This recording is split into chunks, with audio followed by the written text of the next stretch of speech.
Hey everyone, we've got a few quick news updates for you. First off, the AMD 16.7.3 drivers that we reported on a couple days ago are soon to be resolved. So I talked about a few issues in those drivers, one being flickering or crashing, another being the colored screen output that was kind of weird and it would just make the whole screen one color. So those are some issues that were resolved on 16.8.1, at least the RX 470 didn't exhibit those issues.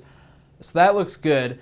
But the 16.7.3 main issue that we talked about was a limitation of the memory clock. So instead of the original 2250 megahertz maximum clock rate, actual clock rate, of the RX 480 when overclocking that card, we were suddenly, with 16.7.3, limited to 2050 megahertz. So it went from a 250 megahertz offset potential to a 50 megahertz offset potential. And as stated in that original video, the real world impact of gaming is effectively non-existent for the most part, so it's not like it was some great tragedy to lose this performance headroom, but of course it does eat into overclocking in a way that feels like it shouldn't, since it originally shipped the RX 480, that is, with a 250 megahertz maximum offset on the clock. So we spoke to AMD about that. I talked to Scott Wasson, former tech report, works at AMD now. If you recognize that name, that's why.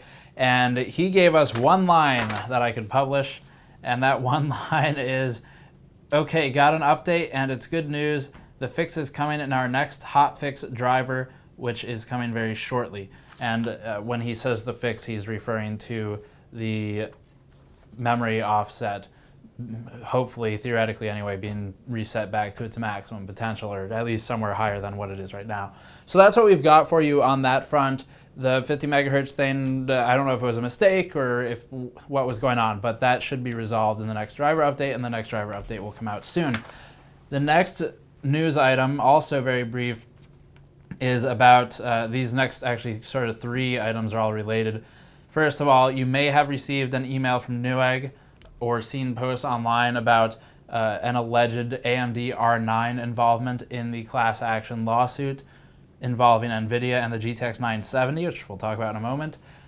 If you received that email, it was an error. So I emailed AMD about this. I forwarded them that Newegg letter we got and basically said, why are you included in this? And AMD replied and said, AMD is aware of reports that Newegg has sent emails to some of its customers about a class action settlement with AMD regarding the R9 graphics card. There is no such lawsuit or settlement, which is correct. I mean, that's all public knowledge. So that's definitely correct. It looks, actually, to further emphasize that point, Newegg sent us another letter later and said, you recently received an email from us regarding a class action lawsuit related to an AMD-based product that you purchased. This email was sent in error as AMD is not involved in such a lawsuit. We apologize for any misunderstanding. In short, oops. So that's that settled. There, no pun intended. There is no R9 settlement. You're not going to get free money if you bought an R9. So that was just a mistake.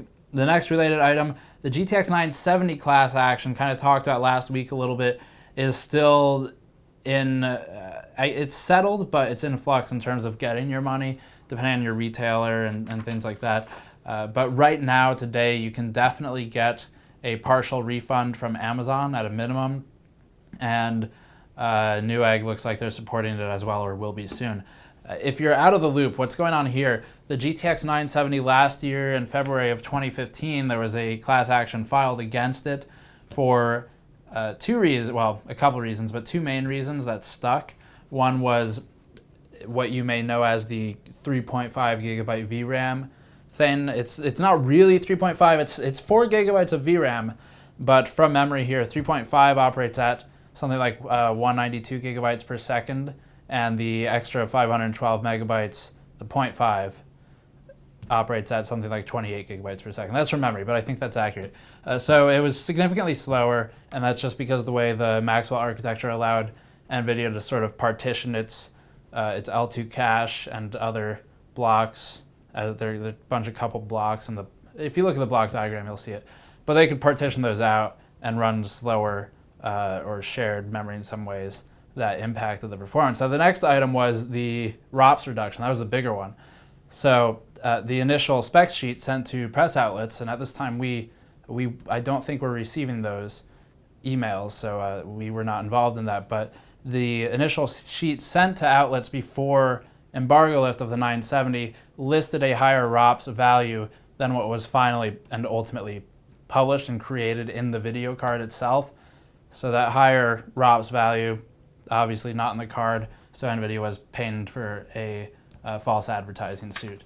And they settled that. They maintain that they've done no wrongdoing, but settlement just means they're giving money away to make it go away, which doesn't mean, yes, we did wrong or whatever, or any real definitive statement. Just in terms of legal speak, it's making the lawsuit go away. It's settling it, obviously. So that's pretty standard practice in terms of making those issues come to a close. If you bought a 970, I think the amount is $30 that you are eligible to claim. That's what we're seeing in the most reports. Now I say think because I've seen reports of folks getting up to 100% refunds from places like Amazon. If you like your card and you're using it and you want to get a 100% refund, that's on you to do. But sort of more within reason, the $30 you can get from Amazon. I think Newegg is supporting it now or will be very soon. And all you need to do is contact them about that and they'll help you out. All you need is proof that you bought it. So that's it for this very quick news update on the video card front.